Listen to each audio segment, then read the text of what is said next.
Trump abruptly ended a meeting with Democratic leaders,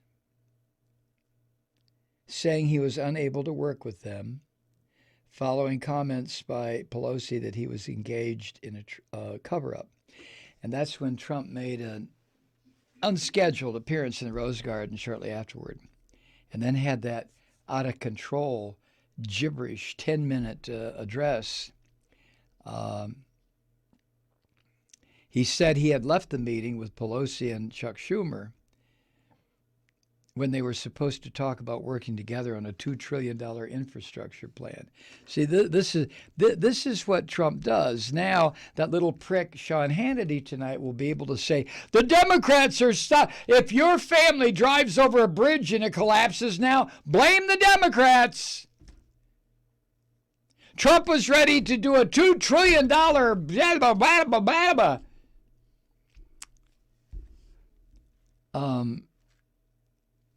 Trump was obviously pissed off that Pelosi accused him of conducting a cover-up.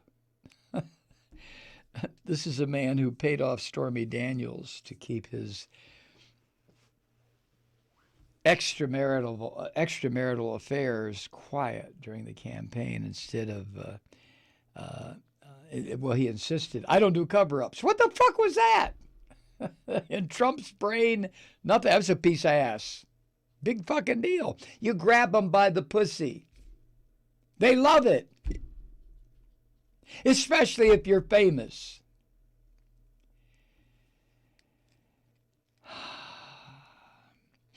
Now, as Jennifer Rubin points out, Trump's little hissy fit today amounts to saying, I will not do my job so long as Congress is doing its job.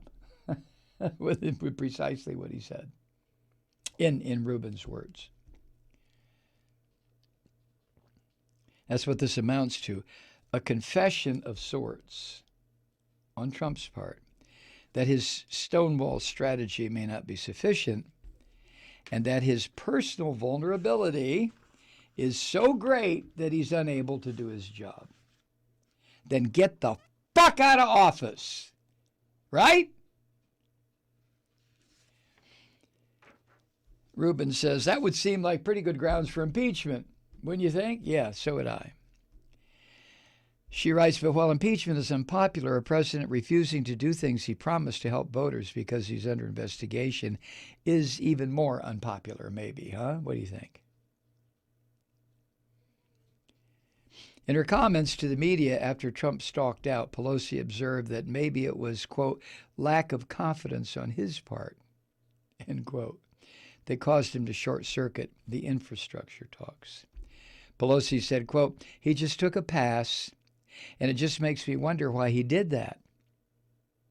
In any event, I pray for the President of the United States, and I pray for the United States of America, end quote. Nancy Pelosi knows how to take Trump by the back of his fucking head with all that phony hair and just rub his face in it. I pray for the president. Come on, you Christian fucks. Let's see you find something wrong with that. But she wasn't done. Jennifer writes, appearing shortly afterward at the Center for American Progress Ideas Conference, she said, quote, in an orchestrated, almost to an oh, poor baby point of view, Trump came into the room and said that I said that he was engaged in a cover-up. It's really sad. It was all very, very strange.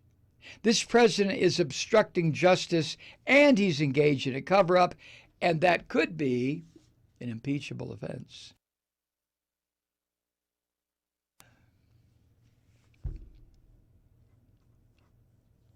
Now, whether Pelosi intended the result she got or not, her ability to treat Trump as a spoiled little brat and provoke even more self-destructive behavior has several positive benefits for Democrats in this context. First, as Jennifer Rubin writes, first, it puts the blame for not accomplishing anything on infrastructure or anything else squarely on Trump's shoulders. what he said today was the equivalent of, well, if you're going to play like that with rules and stuff, I'm going to take my dollies and marbles and go home. I'm not playing with you no more. This is a president? This is an asshole. Second, he makes it nearly impossible for incumbent Republicans to run in 2020 on any record of accomplishment. That's right. The GOP will rightfully be called the do-nothing party. Well, in fairness, they do plenty. They excuse Trump. They enable Trump. They ignore Trump's crimes.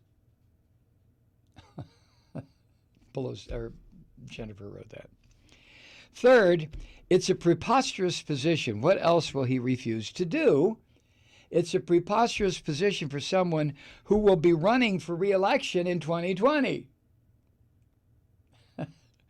Fourth, more than anything, he has shown how panicked he is about investigations, thereby giving Pelosi the ability to talk to frustrated members of her caucus who want to start on impeachment. She now has the perfect comeback. We've got him on the run. Fifth, if they ever do get around to impeachment, Democrats can add another count against him. Refuses to do his job while lawful investigations are going on. And then Jennifer writes this. All in all, Pelosi once again demonstrated that the best person to deal with a weak narcissist prone to temper tantrums is a mother and grandmother. Pelosi is just kicking his ass, huh? Jesus God.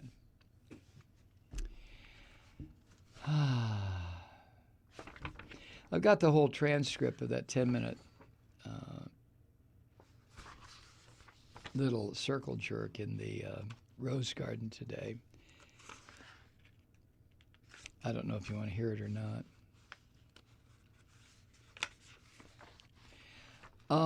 I really do think we need to seriously consider where we are.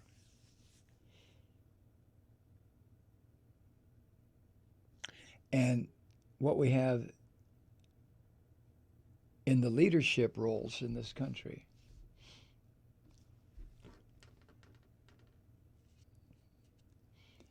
I've said before, sometimes very hysterically, that this miserable fucker should be removed from office, legally and peacefully, of course, because everything that this country has tried to do or claimed it was about in the original documents, Trump is eroding, destroying, shredding, because he is a sick man. 900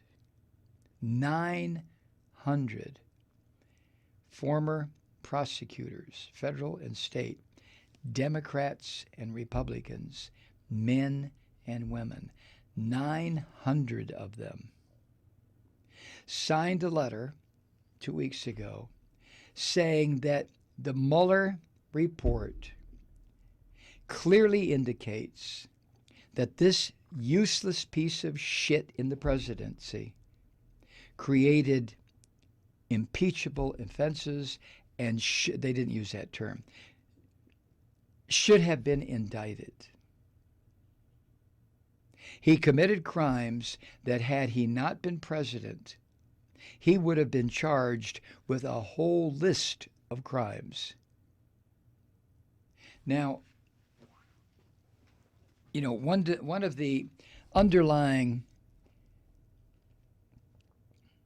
lies of this republic is that no one is above the law. Don't laugh. Stop laughing. Stop laughing. That nobody is above the law. Horse shit. You know that's not true. I know that's not true. Rich people are so fucking far above the law, it's a wonder they don't get airsick from the altitude. The drug laws that were passed in the 80s, 70s, and 80s, if I have a gram of cocaine in powder form and I get busted, and you have 1/100th of a gram of cocaine in a little tiny, almost invisible rock form, you're going to get a stiffer sentence than I'm going to get, on the assumption that you are colored and I am white. So the idea that no one is above the law is, and has been since day fucking one of this republic, total bullshit. You know it as well as I do. And Trump knows it.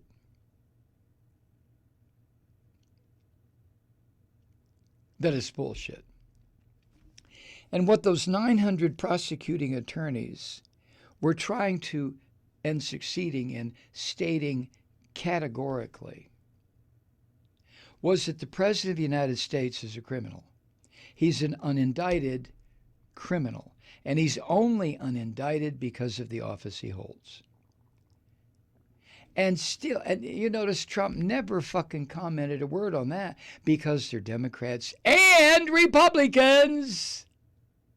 And in Trump's fevered, fucked up sewer of a brain that just keeps getting more fucked up because he watches Fox, those 900 prosecuting attorneys are against him. They're all against him. They're out to get him. Blah!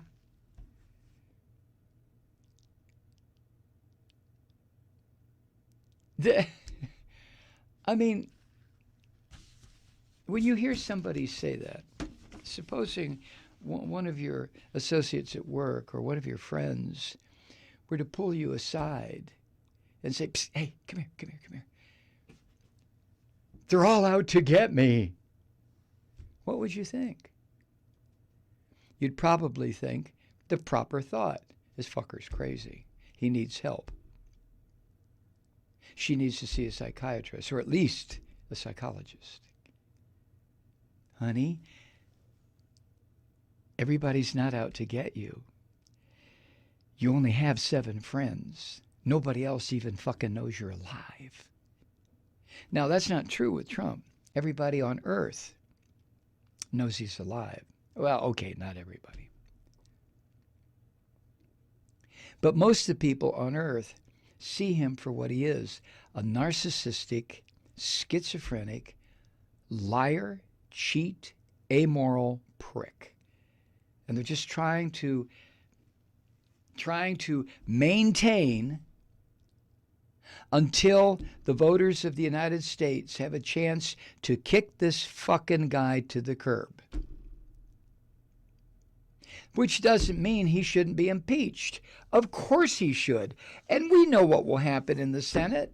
That fucking Mitch McConnell and this useless bunch of fascist Christians that now own the Republican Party, hey, they love him because they're Christians. They love this lying fucker. They love this womanizing piece of shit. They love this amoral bastard because they're Christians. And they can do anything. Because they know at the last fucking minute, their sky spook will forgive them of everything. As long as they have a chance to say, God, I'm sorry, I forget. Please forgive my sins. Thank you, Jesus. Done. In a way, it's a great religion because you can live like Trump or any fucking criminal. Hitler was a Christian. You can live like Putin is a Christian. You can live like these fuckers. You can order millions of people to die. George W. Bush is a Christian. You can order slaughter, death, destruction on an almost unimaginable scale. But according to these Christian fucks, your Jesus is going to forgive you and open his arms to you, you miserable son of a bitch. Isn't that a great religion? Huh? Isn't that fucking great?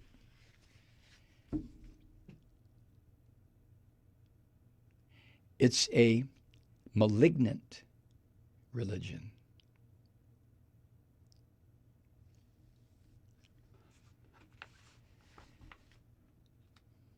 So while Trump continues to pollute and destroy and lead this country into chaos, oh, but Mike, the unemployment's the lowest it's been in 51 years.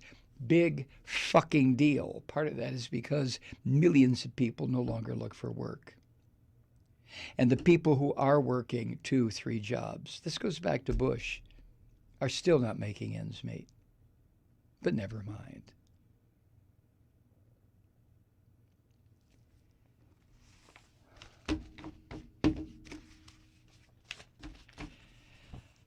Nancy Pelosi has figured out Trump's Achilles heel. And that is to treat him exactly the way you would treat a narcissistic toddler. And when we get down to it, all toddlers are narcissistic. It's just the stage that they're in. Eventually, they grow out of it, unless they're Donald Trump. So Pelosi, either with impeachment or not with impeachment, is going to continue to ride this silly son of a bitch until he finally collapses. I know it, and you should know it too. Hi, Truth Seekers. Mike Malloy here. As you know, we've switched formats and are now broadcast exclusively on the Progressive Voices Network. So that means you get fewer program interruptions, no corporate commercials, and lots of profanity. But our format change also means some of our radio listeners no longer hear the program. It's been a while since I mentioned our podcasts, so you may have forgotten that there is a way to listen to this program anytime you need a good dose of screaming. Visit MikeMalloy.com and subscribe to our podcasts. You have your choice. You can listen to the ranting with the audio podcast or listen and watch me lose control with a video podcast subscription. As a podcast subscriber, you can download the program to your mobile device and take me with you wherever you go. And if you have a friend who needs a dose of truth-seeking, you can give a gift subscription as well. That's MikeMalloy.com, and never miss a minute of the uncensored fun and frivolity.